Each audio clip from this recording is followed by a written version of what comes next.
Welcome back to the GCN Racing News Show. Coming up this week, massive attack. How Mads Pedersen had the week of his career in an astonishing show of strength and consistency. I'll also look back at the Vuelta Burgos, Tour de Limousin, Arctic Race of Norway and Tour de l'Avenir, and ponder a week in which a Jumbo Visma rider has been suspended due to a positive test, and in which Team Sky's legacy took a rather large dent in the face of a 4-year doping ban handed to its former doctor, Richard Freeman.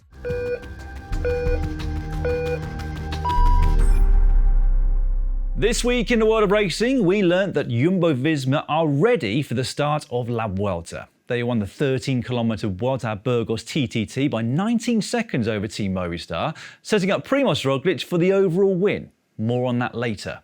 We also learned that Benoit Cosnefroy was not happy with Lewis Askey for what he saw as an illegal manoeuvre on the finishing straight at the Tour de Limousin. Most people thought he had himself to blame though, trying to get into a gap that simply wasn't there. And finally, we learnt, or were reminded, that Mads Pedersen is a beast on a bike. He took 3 wins in 2 days at the weekend, the final stage and the GC at the Tour of Denmark, and 24 hours later, a prestigious one-day win at the MADSive Classics in Hamburg. And it wasn't just the wins that were impressive, it was the manner in which he took them and the consistency he showed all week. I'll start with Denmark. So the opening stage was won by Søren Varensholt with a late attack. It came at the end of a very aggressive race, and as such a good time trialist, it put the Norwegian in a fantastic place for the GC. His problem was Lidl Trek, who really worked him over on stage 3. Pedersen and Skjelmose were both in the small front group and attacking the race leader at almost every opportunity. Eventually, Pedersen got away, and the only man who could catch him was his teammate Skjelmose, who would go on to win the stage and lead the GC. You did have to feel for Varensholt though, who succumbed to a puncture at the worst possible moment. I mean, I think he would have lost the jersey that day anyway, but it would have been nice to see what he could have done to defend it. Pedersen closed to 4 seconds of his teammate by finishing runner-up to Fabio Jakobsen on stage 4 and taking the bonus seconds with that. But the GC would all come down to the final day's TT. 16 kilometres and pan flat. Well, Pedersen annihilated everyone there, averaging over 54 kilometres per hour and putting 24 seconds into the next best rider, who was Varensholt. Now, over that sort of distance, that is just, well, domination, really. So 3 riders in the top 5 that day for Lidl Trek, plus the top 2 places on GC. But for Pedersen, that week wasn't done. Later that day, he flew down to Germany for the MADSive Classics. Now, it's not a monument, this one-day race, but it's a tough one with a decent amount of history. 206 k's long, with a few berg-type hills near the finish, and it was around those finishing loops that 3 riders got away. 3 very strong riders at that: Niels Pollitt, Brandon McNulty and Yves Lampaert. They eked out a maximum advantage of 17 seconds, but with Jayco, Jumbo, Lidl and later other teams chasing behind, that started to come back down. I've got to say, it was a cracking race to watch live. There's nothing quite like that will they, won't they, when you've got a strong group out front and sprinters teams chasing behind.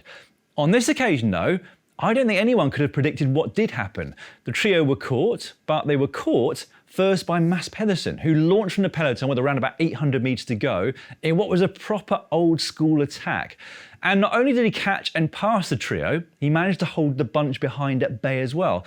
Only just though, and for a moment, I was a bit worried that he'd celebrated too early, but he had done it ahead of a disappointed Danny van Poppel of Bora Hansgrohe. So, 6 race days for Pedersen last week, 3 wins, and never outside the top 5. What an incredible week he had. But I genuinely loved that ride from him yesterday. It was canny, it was daring, and it was thrilling to watch. Basically everything that bike racing should be. Fantastic stuff. Meanwhile, at Burgos, Primož Roglič was his usual rock-solid self. That guy just never seems to go into any race without the form to win, does he? The opening day was won in a sprint by one of the few sprinters attending, Milano of UAE, whilst Jumbo Visma took that TTT victory on stage 2. UAE were the most active in trying to work over Roglič on stage 3, but they couldn't shake him. He ended up working with Adam Yates, Damien Howson and Alexander Vlasov to the line and outsprinted them all at the finish. And that's pretty much what he did on the 5th and final day too. Jay Vine set a ferocious pace on the summit finish, but Yates couldn't shake Roglič or Vlasov, and the Slovenian was once again too quick for them to the line. Another stage race, another win for Roglič. That's his 4th of the season, and his 4th overall win. Safe to say then that he is ready for the Tour of Spain. But what's going to be most interesting is the dynamic between him and Vingegaard, presuming that the latter is going into it with his own sights set on winning the race. The other stage in Burgos was won by one of the men of the season, Oyer Lascano of Movistar. He won from the breakaway that day, and he's just been announced as part of their Vuelta a España roster, so another guy to watch on the days for the breakaway. Right, before we get on to the other racing from last week, I'll talk about the doping cases that were reported or decided last week. First up, Michel Hessman of Jumbo Visma, who's been suspended by the team after a banned diuretic was found in a urine sample taken in an out-of-competition test back in June. The team's statement was very short, but effectively said they were waiting for further details before making any comments. The second case was one that has been rumbling on for a few years now, and one which I'm sure most of you are familiar with. Dr. Richard Freeman was the chief doctor of both Team Sky and British Cycling in the past. Freeman had already admitted to ordering testo gel sachets to the British Cycling HQ in Manchester and had been struck off the medical register, but the National Anti-Doping Panel have just given Freeman a 4-year ban from all sports. Now, the problem with this whole case is it's thrown up more questions than answers, really. We now know that Freeman ordered and took possession of a banned substance, but we don't know who it was for. So as things stand, anyone who was riding for Team Sky in 2011 or racing for British Cycling on an international level is a potential suspect. And that's not good for anyone, not the riders themselves, nor the viewers of the sport. And the other frustration is that there's been no culpability, no responsibility taken by the people at the top of those organisations at the time. As pointed out on the Radio Cycling podcast, who covered this really, really well, British Cycling will claim that there's been so many changes in the federation that there are few people left in power who had anything to do with that era, whilst Team Sky is now Team Ineos, of course, and owner Sir Jim Radcliffe says this didn't happen on his watch. Now, whether or not we ever get to know who was the final destined recipient of the testo gels remains to be seen. At this point, you'd have thought that Dr. Freeman has very little to lose because he lost a lot already, but at the same time, he's also lied on a number of occasions, and so if he does name names, the accused could point to that. I'm pretty sure, whatever happens, this is not the last that we will hear about this whole thing.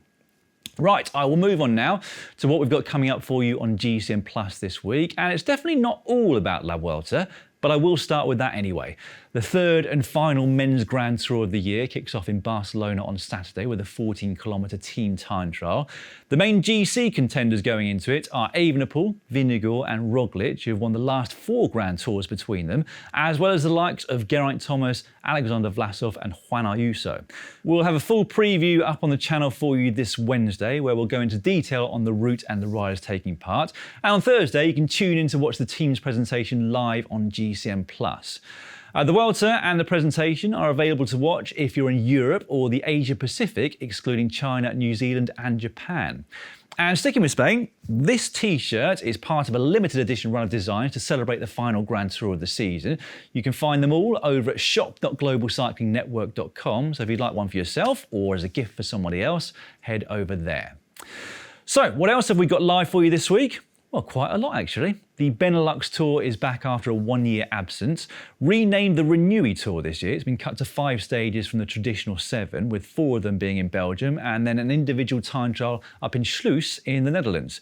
Mohoric, Askreen and Kwiatkowski will be amongst the favourites there for the GC, whilst there are sprinters galore competing. Philipsen, Demar, De Lee, Groenewegen, Kooi, Welsford, Madleer and Viviani are all on the provisional start list. That race is available to watch live or on demand in all GCN Plus territories. The Tour de l'Avenir will continue all week as well, running through to Sunday. Friday and Saturday look like they're going to play the biggest part in the outcome of the GC, with Friday's finish atop the Col de la Lours over 2,300 metres above sea level, and then a double day on Saturday, a mountain time trial in the morning and a 70k mountain road stage in the afternoon. That's just cruelty, in my opinion. I always absolutely hated double race days. Further to that, we have the Tour of Scandinavia, which is the next round of the Women's World Tour. A list of confirmed names quite limited at the moment, but it does look like it will be one of the last races for Annemiek van Vleuten, who's part of a very strong Movistar squad that also includes Lippert and Norsgaard. That one is also available to watch worldwide, but there are a few restrictions on the Deutschland Tour, which runs Wednesday through to Sunday. Mads Pedersen will be back in action there, whilst Adam Yates, Bilbao, Hindley and McNulty are the top GC names. Right, let's wrap up all the other racing from last week now, starting with the third and final round of the NCL, or National Cycling League, which took place in Atlanta yesterday. Going into it, the Denver Disruptors and Miami Knights were locked together, having taken one win each and one second place each over the first two rounds. Whether or not that meant they were marking each other out in the women's race, which was first on the day, or whether they were both having an off day, I'm not quite sure. Either way, with CCB and Fount off the front for much of the race, the two main teams weren't picking up many points at all. Those two teams were not caught before the finish, so brilliant riding by them, but a third place for Paula Munoz of the Miami Knights put them in the driving seat going into the second half of the overall series, which was also quite cagey, that second half, between those top two teams. In the end, the hopes of the Denver Disruptors to take the overall series and the huge prize pot all rested on the shoulders of Reinhard Janse van Rensburg, the South African road champion. Unfortunately for him, in the sprint, he pulled his foot out of the pedal and Miami Knights capitalised beautifully. First across the line was Clever Martinez, and that was enough to see them win the event and the overall series, so congratulations to them. Second and third on the day in Atlanta were Fount and CCB, despite none of their male riders picking up any points in the second half and the men's race. Moving on now to the Arctic race of Norway, where Stephen Williams of Israel Premier Tech took his first two wins of this season. He got the better of Clément Champoussin and Christian Scaroni on the summit finish of stage 3, and it was the Italian who he beat by a single second in the general classification. Champoussin took victory on the fourth and final stage, whilst the first two were won by Alberto Dainese and Michele Gazzoli respectively. Great ride by 19-year-old Noah Hobbs on that opening day, incidentally, finishing second for the Groupama development squad. At the Tour de Limousin, it was someone on their main squad who was dominating proceedings. Just 20 himself, he won the opening stage by 19 seconds. Romain Gregoire, I'm talking about. And he decided that attack was the best form of defence, winning again 2 days later after catching late attacker Oscar Rodriguez just before the line. The overall classification was his 5th pro win in his debut season. I cannot wait to see him do the classics next year, and I'm still a bit baffled as to why he wasn't in the French squad for the World Championships in Glasgow. Either way, we will get to see him take on his first Grand Tour very soon, as he's down to race La Vuelta, and you wouldn't put a stage win past him, would you? Luca Mazzato and Hugo Page won the other two stages of Limousin. Victor Campenaerts took what was one of the most popular wins of last week and his first of the season at the Drevencourse Overlaser, getting the better of Rasmus Tiller in the 2-up sprint to the line. The Belgian sat on for the final couple of kilometres, knowing he's not normally faster than his former teammate in a sprint, and it worked out for him. His excuse for not working was that his teammate Jasper de Boist could win from behind, and it was a valid one because de Boist took the third step of the podium in winning the group sprint. And in the first stage of the Tour de l'Avenir, there was another will they, won't they for a group of riders that got away. And the answer on this occasion was, they will. Ander Voldegger taking the spoils in the sprint to the line and joining a small and exclusive group of riders to have won a stage at the Baby Giro and the Tour de l'Avenir in the same season. He'll be riding for Jaco Alula next year. Time now to run through some more of the transfers that were confirmed last week. Dani Martinez is the latest rider to be leaving Ineos Grenadiers in what appears at this point to be a mass exodus. He'll be off to Bora Hansgrohe from 2024, along with Matteo Sobrero, currently with Jaco Alula. Lidl Trek have underlined their status as the most active team in the transfer market. Just after last week's show was recorded, they announced the signing of Andrea Baggioli, currently with Soudal Quickstep, and then later Patrick Conrad of Bora, and Fabio Fellini, who returns to the team after 4 years with Astana. Arm van Alke is the latest rider to part ways with Team DSM midway through a contract. Despite having over a year left, they mutually agreed to part ways, and so he will rejoin Lotto Destiny with immediate effect. Two of the worst kept secrets in the transfer market were confirmed by Jumbo Visma. They've signed Matteo Jorgensen from Movistar and Ben Tulit from Ineos. Cofidis have lost a couple of riders. Max Walscheid is off to Jaco Alula, while Simone Consonni is yet another rider joining Lidl Trek, where he'll join forces with Jonathan Milan. Israel Premier Tech have taken on the sprinter Pascal Ackermann from UAE, winner of a stage of the Giro this year, whilst Frederick Frieson is leaving Lotto Destiny and off to Q36.5. Arkea Samsic have signed a couple of new riders. Vincenzo Albanese, who I was surprised to see leave Iolo Cometa, and Lauren Hoyce. Anton Charmig is leaving Uno X at the end of the year to join Astana, whilst Corinne Lebecki is headed to EF Education Cannondale. She's currently with Jumbo Visma. And finally, Mikel Landa is on the move. He's been snapped up by Soudal Quickstep for 2 years in what most see as an effort to boost the support for Remco Evenepoel in the high mountains. So an awful lot of movement this year. It feels like more than most years at the moment, or maybe there have just been more announcements in a shorter period of time. Let me know what you think is the best transfer for rider and team from the list I've just gone through. For me, I would say it's got to be Matteo Jorgensen to Jumbo. I'm really excited to see if he can jump up another level with that team next year. Right, that is all for this week's Racing News Show, but I'll be back next Monday to wrap up the opening weekend of La Vuelta.